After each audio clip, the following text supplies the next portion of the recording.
Hi there, I'm Don Pedro Okoje. Welcome to the Energy, Oil and Gas program.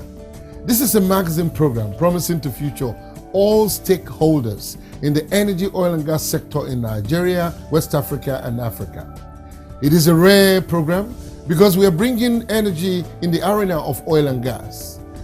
There are several conferences, workshops, seminars that are going on all around the globe about energy, oil and gas, and we promise to bring these workshops to you, especially the highlights from them on this program. Initially, we will feature the highlights of the energy, oil and gas activities in 2014 in these initial programs. Now let's take a short break. When energy meets oil and gas, the voltage of a nation's economy boomerang positively, and growth clashes, inviting the multinational billion-dollar companies. That's why it's necessary to add our voice. On the new Energy, Oil and Gas Multimedia, we will bring you all you need to know about the industries and their opportunities, like the local content policies for local communities. All major IOCs, SMEs, educationists will have the platform to use. We promise to cover conferences on energy, oil, and gas globally. Interviews, CEOs, staffs, and communities, civil organizations. Please support us on this huge task. Send all inquiries to info@energyoilandgas.net.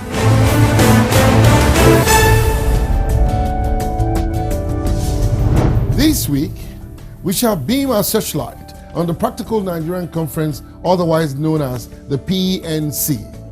The PNC is an annual conference, an avenue for Nigerians who participate in oil and gas industry to showcase benefits of the local content policy in their businesses. It is the mecca for local content beneficiaries, an arena to network and meet international oil companies, IOCs, and other stakeholders in the oil and gas sector of Nigeria. The local content policy, which was passed into law 4 years ago, has been growing rapidly in Nigeria. The theme of this year's summit is Achieving Nigerian Content Success in Today's Comparative Environment. The event took place in Yenagoa, Bayelsa, the Jerusalem of the Ijaw people, and was declared open by the State Governor, Honorable Henry Seriake Dixon. We were there live to cover most activities. First of all, it's my honor, privilege, and indeed a thing of joy for me on this occasion again to welcome you all to this great state of Bayelsa on this annual conference. As you are all aware, this is the Jerusalem of the Ijaw. This is the new Bayelsa, where we are showing what is possible when you build partnerships, when you work with the right people, including NS, including the Ministry of Petroleum Resources, and all members of their teams, and all our development partners. So I welcome you heartily to Bayelsa, where the story of oil and gas actually started. And I hope that in the course of your deliberations, in the course of your time here in this great state, you'll be able to avail yourself the opportunity that you now have on this glorious land. We are happy working with the Nigerian Content Development Board and all our partners on holding this annual interaction. This is very good, but this is actually what the new Bayelsa is about. Also present at the event was the Permanent Secretary, Petroleum Resources, Dr. Mrs. Jamila Shuarab, representing the Minister for Petroleum. It is my pleasure to be here today at the 4th edition of the Practical Nigerian Content Forum. The PNC has evolved as a platform for stakeholders to share ideas, deliberate on issues, and celebrate the Nigerian content successes. I am indeed delighted to be part of this epoch-making event, and I welcome you all. Now we go into the speech by the host himself, the Executive Secretary of the NCDMB, Engineer Ernest Nwakpa, who delivers his address now. I want to welcome you to the land of glory, as we call Bayelsa State. This land of glory is quickly also becoming the landmark for the renewal of the Nigerian oil and gas industry. Over the years, the Nigerian oil and gas industry has done quite well in terms of producing oil and supporting the country in terms of revenue and, in fact, leading the national economy. But in the past 4 years especially, the Nigerian content law passed by President Goodluck Ebele Jonathan has transformed the entire industry and indeed the national economy. And there's so much that we are seeing today that we didn't even conjecture we will be able to see in such a short time. This is thanks to the quiet and dignified strength of our President Goodluck Ebele Jonathan. So we are happy today to be hosting the fourth Praca Nigeria Content edition here in Yenagoa.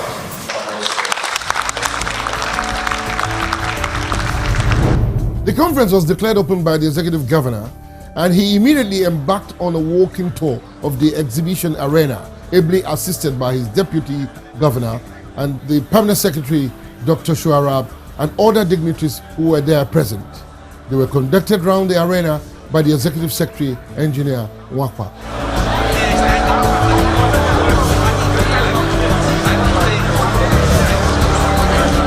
Now, at the NNPC stand, the governor and the visitors were briefed about the whole role NNPC is playing with the local content within its corporation. The governor was impressed, and he shook hands with every staff of the NNPC stand.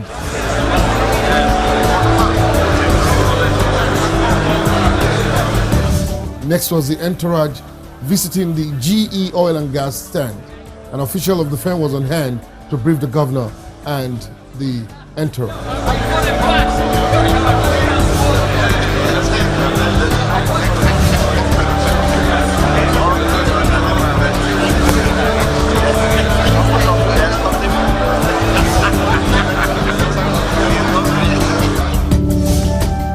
And there was a brief stopover as well at the 7 Energy stand while they move on to Castech Nigeria stand.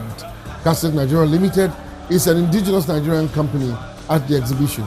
Both companies are Nigeria owned, and the entourage stopped at the prototype of the new NCDMB complex, which will soon be coming up in Yenagoa.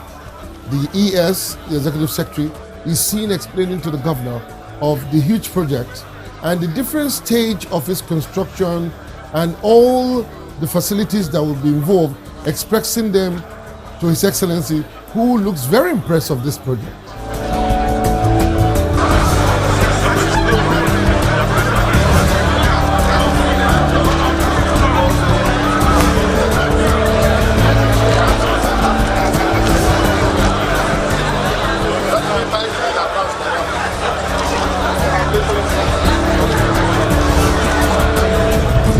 As the entourage finished the exhibition tour, the gentlemen of the press met the ES for a press brief. They fielded questions, and here are extras from the briefings. If you look at marine sector, we started without ownership in the marine sector. All we were doing was leasing vessels and deploying services to the oil and gas industry.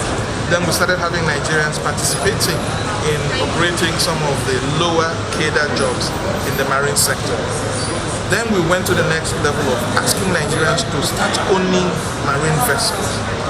To our greater surprise, Nigerians rose to the occasion, and now Nigerians own over 60% of the marine vessels here. In doing that, we found out that Nigerians are not buying second-hand vessels anymore. They are getting financing because of the Nigerian content law. They are actually getting financing, but they're taking the work to build the vessels in South Africa, in Korea, in China, in Singapore. So we have now said that if you are building a new vessel, you have to bring some part of the construction to be done in Nigeria. And we've created a special class for such people. If you build part of your vessel in Nigeria, we will make sure that you are not put in the same basket with people who didn't build in Nigeria. So there's a special class now for people who can do, if not all of the vessels, a substantial part of the vessels in Nigeria. So that's marine vessels for you. When you come to fabrication, there are things that we never thought could be fabricated in Nigeria because either it was too big or it was too complex. But because of the Nigerian Content Act, the Nigerian fabrication yards have upgraded their yards to the extent that they have enough capacity to lift 2,000-ton equipment. We have load-down facilities in all the yards that want to do serious business, be it Avion or Niger Dog or indeed Cameron. So we have a lot of new capacities and capabilities. In manufacturing, subsea technology is the most complex technology you have in the oil and gas industry. Subsea technology is almost like space technology, but this time you're going deep into the ocean floor. But for the subsea technology companies to agree that they will be manufacturing and assembling those critical equipment in Nigeria and making the investments to support it, that means that they respect the Nigerian Content Act and the government efforts. So it is something that we can give you a litany of successes. When you're talking of human capacity development, we have a stream of over 7,000 participants on an ongoing basis. And where are these guys going? They're not going to ministries and local government headquarters. They're going to service companies where actual work is being done. So we are working on productive employment. So if you are a citizen of Nigeria, especially of the oil producing, if you do not have a member of your family that is benefiting from this act, let me know. Because what I know is that we have driven this thing to the point that at least every family is being affected by what is going on in the industry. So that is practical Nigerian. And on the last one like that, are we looking toward the aviation sector as well? Well, I cannot speak for the aviation sector, but what I'm telling you is that this is the vision of Mr. President, and he's running the entire government of Nigeria. So what he's doing, he's used the oil and gas industry to, I know for sure that all the other sectors are eyeing it, because it is the president's vision is not for oil and gas. The president's vision is for the country. And that vision is to deepen the participation of Nigerians in the economy of Nigeria.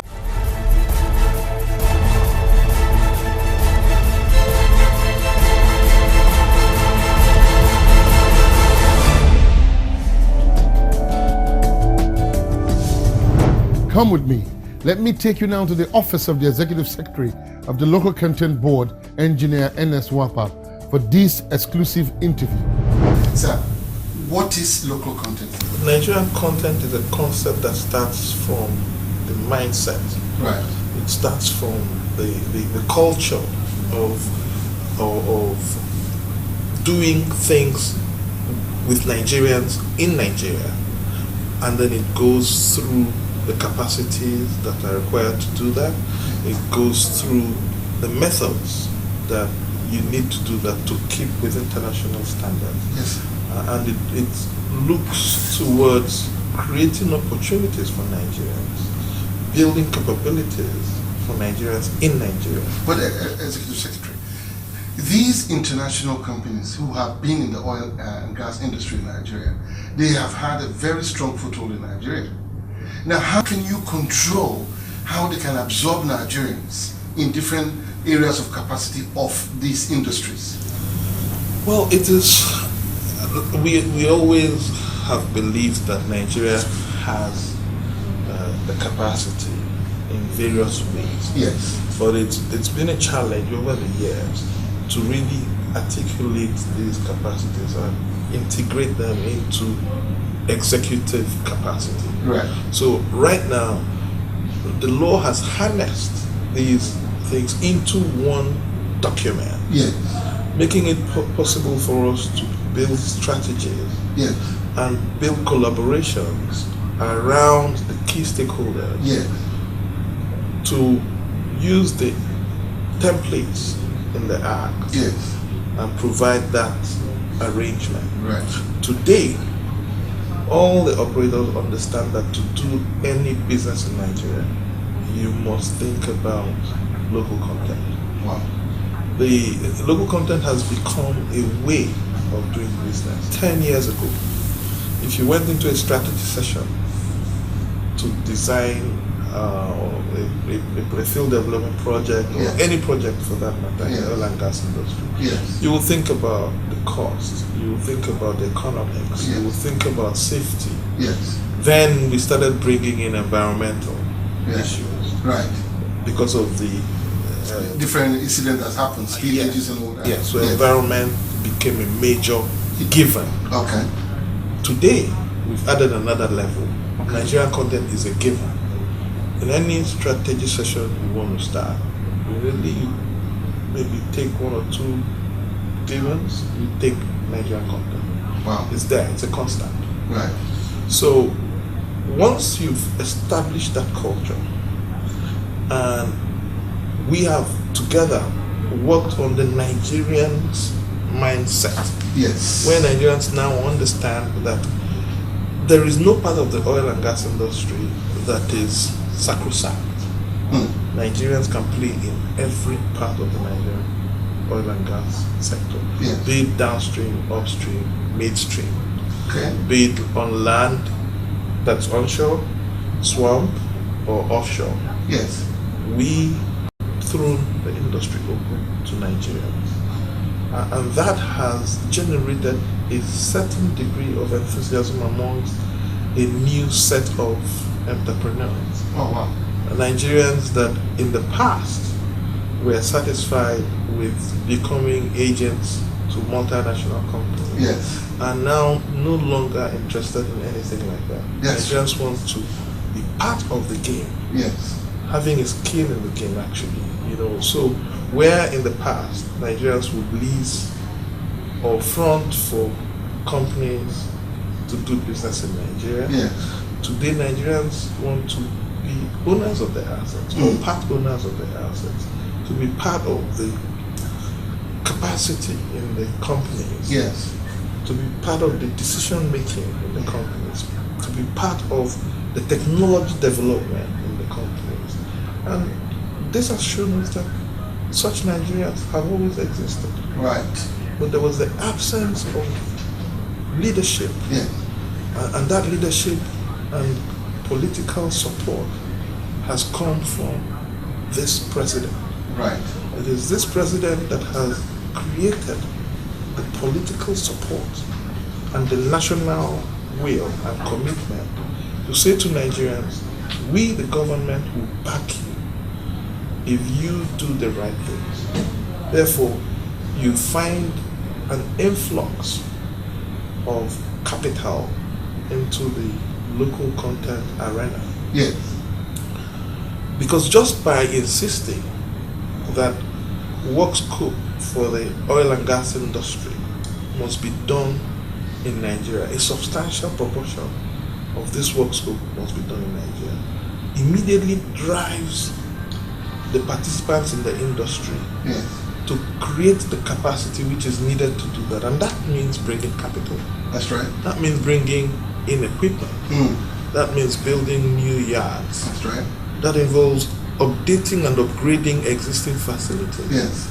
Because if you were doing structures between 20 tons to 50 tons in Nigeria and putting structures of the 1,000 ton capacity in yards in Korea, in India, in Singapore, asking companies to do those kinds of work in Nigeria today translates to getting them to put new cranes, bigger workshops, bigger platforms for doing work, more complex equipment for testing, and so forth and so on. These things come with capital from local and international sources. Yes, I was in your conference. I must admit, it was a conference that had different type of Nigerians I've never met before, and I've not even want to believe that they exist. As a matter of fact, it's the first time I've heard from Nigerian CEOs, young men as a matter of fact, telling me about vessels that they own, and also telling me that some of their companies are based both in London, in Abuja, and in Port Harcourt. I was just surprised. It was like a new opening. But then, how do we believe this in, for example, in the local community set of Nigerians? Because the doubt of Nigerians when it comes to what government has given them to do is always there. Nigerians don't believe anything good is happening in different areas. How do you tackle that, sir? We are relying on people like you. We want Nigerians who are discerning to not just shout because they're hearing noises, but to look and see the real stuff. There's so much serious activity going on in Nigeria, but we're hearing a lot of noise. We're hearing noise about things that are not very consequential. But there are very fundamental transformational activity going on in Nigeria. The transformation starting from the mindset. I always go back to that mindset. Yes. When you order a 10,000 ton facility Yes. from a fabrication yard elsewhere, for Yes. instance in Korea, Yes. you're taking the opportunity for work and jobs in your country That's true. and giving it to, say, Korea. Yeah, of course. You're taking opportunity for knowledge and exporting it. That's right. You're taking opportunity for investment in developing your yards and exporting it. That's true. By changing that approach Yes. and saying, right from the president through the minister to this office to the other government agencies to private investors, everybody saying, let's do it here. Wow. What's happening is that these jobs are now being done here. Yes. So instead of taking a 10,000 ton structure out to a yard in Korea or in India or in China or in America, they may take about 6,000 out and 4,000 in Nigeria. And eventually we want to target to get to about 60%. So if we take 60 tons or 6,000 tons and do it in Nigeria and do 4,000 abroad, we're still having the interdependence that we must continue to have. Yes. But then we're taking 6,000 job opportunities back home That's correct. from the 10,000 that we would have taken out. Yeah, that's right. That's right. So immediately you see the benefit. yes. In the same vein, we're drawing in foreign direct investment. Because ordinarily, if a big EPC contractor, by EPC I mean engineering, procurement and construction contractor, Right. if an EPC contractor wins a $2 billion contract, which is typically what a big EPC will cost, Yes. out of that $2 billion, they will take about 1.6 billion Wow. out into their economy, Wow. do everything there and bring it in. Yes. Today, we are saying you must do a substantial proportion in Nigeria. Wow. And the first thing they have to do is to spend a good chunk of that money to create the capacity in Nigeria. So by doing that for 3 to 4 years, we've brought in over $5 billion US. Wow. And that is just to develop the capacity. Yes. When you now put the work in the yard, That's right. you're going to retain an additional $3 to $4 billion in the same. Yes. So it is work in progress, Oh, wow. but it is something that we want knowledgeable Nigerians, especially Nigerians that have gained international experience, Yes. to watch closely. Okay. Look for the numbers, look for the signs, question us, Yes. challenge what we say, and you would see that there is evidence about everything we tell you.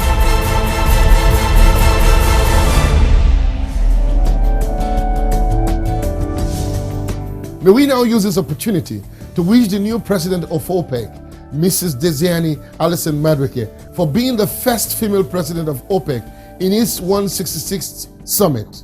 We send these felicitations on behalf of Energy, Oil and Gas Program. Congratulations, Madam Minister. We'll be back after the break.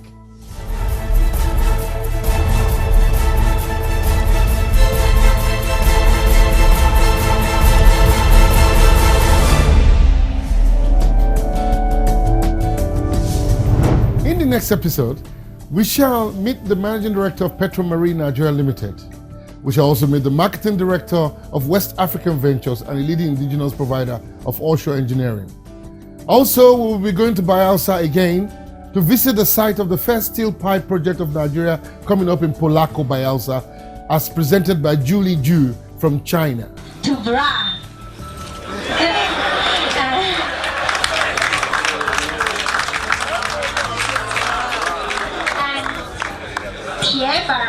Tiebra. So you can see I'm well on my way to becoming a Nigerian. Thank you. My name is Julie Ju. I'm from China, a long way away from Nigeria.